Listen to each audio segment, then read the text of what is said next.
So yeah, start. Hello people from Bangladesh. Greetings from the Netherlands.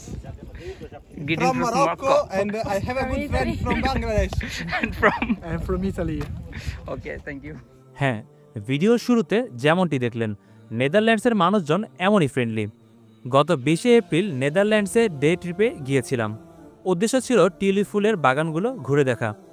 একটি cycle ভাড়া করি এবং সেই সাইকেলে করে নেদারল্যান্ডসের বিখ্যাত এরিয়া বোলেনস্ট্রিকের লিজে এবং হিলিগম শহরের হরেক রঙের টিউলিপ ফুলের রাজ্যে হারিয়ে যাই।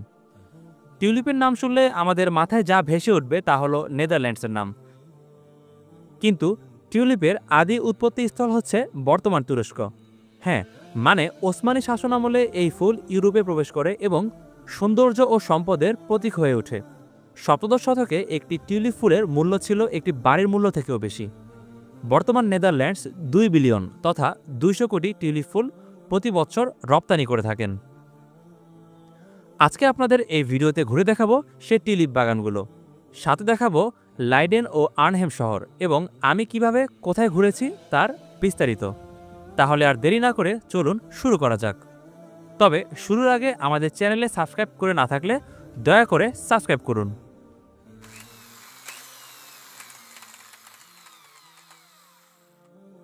জার্মানির ডুইসবুর্গ শহর থেকে সকালে আমার যাত্রা শুরু হয়।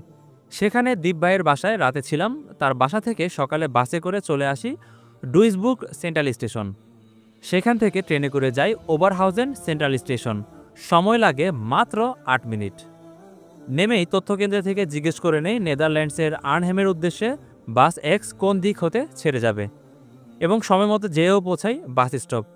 সঠিক সময় তথা সকাল 7টায় বাস এসে হাজির হয় এবং আমাদের নিয়ে যাত্রা শুরু করে বর্ডার এলাকা এমিরিটস নেদারল্যান্ডসের দিকে। এই বাস যাত্রা জার্মানির ডয়েচল্যান্ড টিকিট কভার করে থাকেন, তাই আলাদা টিকিট করতে হয়নি আমার। ঘুমিয়ে তারপর দুই দিকের প্রকৃতি এবং ভিন্ন ধাঁচের ট্রেডিশনাল বাড়িগুলো দেখতে দেখতে 9:30-এ পৌঁছায় আর্নহেম সেন্ট্রাল স্টেশন।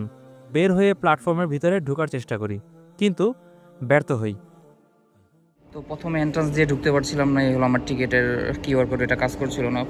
পরে হেল্প ডেস্কে যখন যেয়ে বলি তখন তারা আমাকে আলাদা একটা কি কার্ড দেয়, বললো যে এটা হারাতে না এবং এটাই ইউজ করতে। তো এখন আছি আর্নহেম সেন্ট্রাল স্টেশন। অ্যাকচুয়ালি ডুইসবুর্গ থেকে ওভারহাউজেন হয়ে আর্নহেম সেন্ট্রাল স্টেশন আসি। এখন এই তো 11 নম্বর ট্রাক থেকে শিপুল এয়ারপোর্ট ছেড়ে যাবে, তো আমাকে নামতে হবে উটরেস্ট সেন্ট্রাল। এক সপ্তাহ আগে থেকে নেদারল্যান্ডসের রেল সাইট থেকে টিকিট কেটে রেখেছিলাম, ফলে 50% ডিসকাউন্টে 11 ইউরো 20 সেন্টে আর্নহেম থেকে লাইডেন সেন্ট্রাল যাওয়ার ট্রেন টিকিট পেয়ে যাই। মাঝে উটরেস্ট সেন্ট্রাল স্টেশন একটি ট্রান্সফার ছিল। আসার সময় টিকিট লেগেছিল মাত্র 12 ইউরো। যাই হোক, ভিতরে ঢুকে সাথে থাকা স্ন্যাক খাই এবং সময় মতো ট্রেনে যেয়ে উঠে বসে পড়ি। উটরেস্ট সেন্ট্রাল স্টেশন ট্রেন সময় মতো পৌঁছায়। উটরেস্ট সেন্ট্রাল স্টেশনটি খুব আধুনিক মনে হয়েছিল। দৌড়ে প্ল্যাটফর্ম চেঞ্জ করে পরবর্তী ট্রেনে উঠে বসি। উদ্দেশ্য লাইডেন সেন্ট্রাল স্টেশন। আমি ট্রেনের উল্টো পাশে বসেছিলাম আর আমার সামনে ছিল এক ডাচ তরুণী, যে ঠিক ডিরেকশনে বসা ছিল।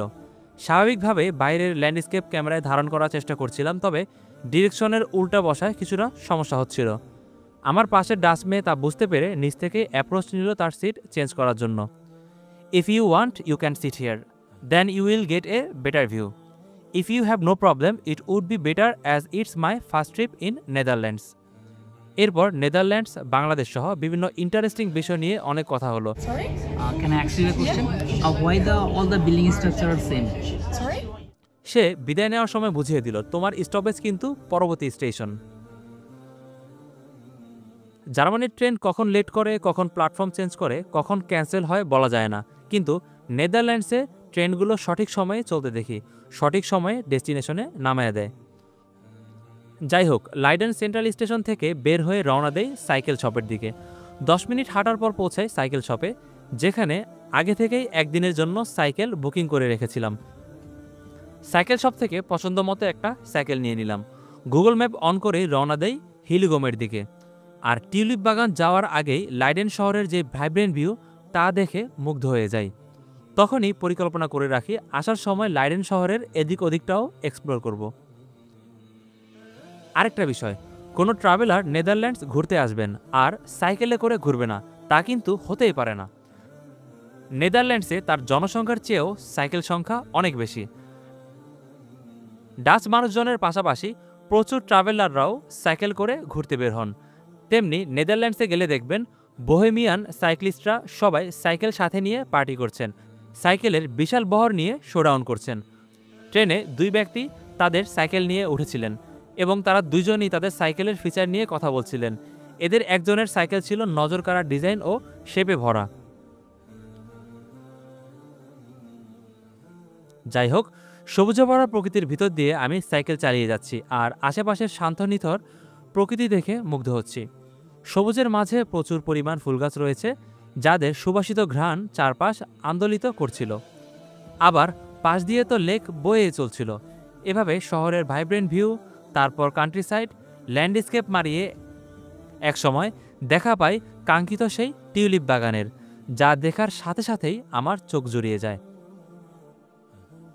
সাইকেল থেকে নেমে আর দেরি না করে বাগানের দিকে ছুটে চলি। উজ্জ্বল লাল টিউলিপের সৌন্দর্য দেখে মুগ্ধ হই। কিন্তু এটা ছিল মাত্র শুরু।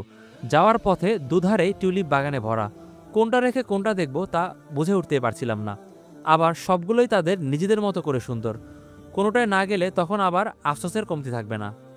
লিসে শহরের লাল, হলুদ, গোলাপি, কমলা মিক্স কালারের টিউলিপ দেখা শেষে আবার রওনা দেই হিল্লেগুমের দিকে। আর ইউরোপের সবচেয়ে বড় ফুলের ককেনহফ বাগান এই লিসে শহরেই অবস্থিত, যেখানে বছরে টিউলিপ সহ অন্যান্য মিলে প্রায় 70 মিলিয়ন ফুল ফোটে। হ্যাঁ, আপনি ঠিকই শুনেছেন, প্রায় 70 মিলিয়ন।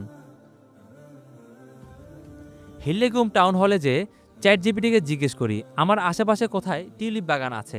চ্যাটজিপিটি উত্তর দিল 3E লুস্টারওয়েগ এর টিউলিপ বার্ন, যেখানে 200 রকমের 1.5 মিলিয়নেরও বেশি ফুল আছে, কিন্তু এন্ট্রি ফি মাত্র 10 ইউরো। কিন্তু চ্যাটজিপিটি আগে থেকে জানে আমি গরিব, তাই সে পাশাপাশি এও বলে এই পথে অনেক উন্মুক্ত বাগান পাওয়া যাবে এবং 3E লুস্টারওয়েগের রাস্তার 2 পাশে অনেক ইউনিক টিউলিপ বাগান রয়েছে। সেই পথের দিকেই রওনা দিলাম আর একটু পরে দেখি ভিন্ন ধাঁচের টিউলিপ ফুল।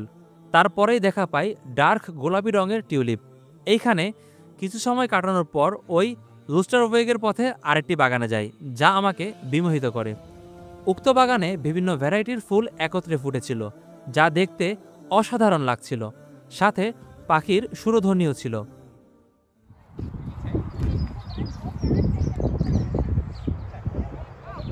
সেখানে অনেকটা সময় কাটানোর পর দেখি প্রায় 5টা বেজে গেছে। এইবার লাইডেনের দিকে রওনা দেওয়া দরকার। রওনা দেওয়ার সময় আবার কিছু ব্লু, গ্রেপ, হোয়াইট হায়াসিন ফুলের অসীম বাগান দেখে নিজেকে আটকে রাখতে পারিনি, আবার নেমে যাই। সেই অসীমের মাঝে কিছু সময় কাটিয়ে আবার লাইডেন শহরের দিকে রওনা দেই। কিন্তু 2 পাশের আরও বাগান দেখা যাচ্ছিল। মনে হচ্ছিল ওইখানটা আরও বেশি সুন্দর। নামতে পারলে ভালো হতো, কিন্তু আমার কাছে আর সময় ছিল না।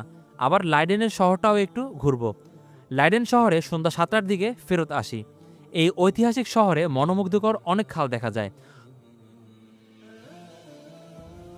শহরের সিটি গেট অতিক্রম করার সময় গেটের 2টি চাবি নজর কাড়ে।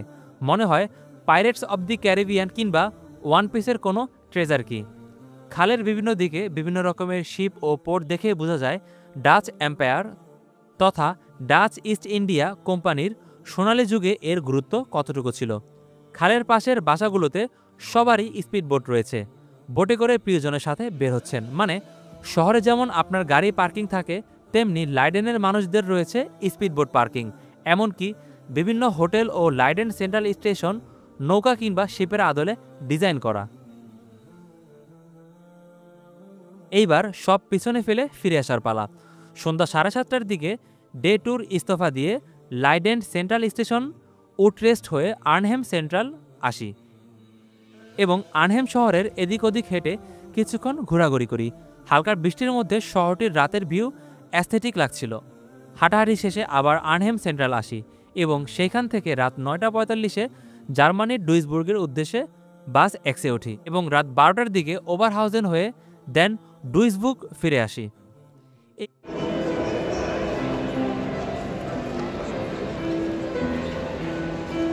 এইভাবেই শেষ হয় আমার টিউলিপ যাত্রা। আজকে এখানে শেষ করছি। পরবর্তী ভিডিও আসা পর্যন্ত আপনাদের সুস্থ থাকার দোয়া রইল এবং এই চ্যানেলে সাবস্ক্রাইব করে না থাকলে দয়া করে সাবস্ক্রাইব করবেন।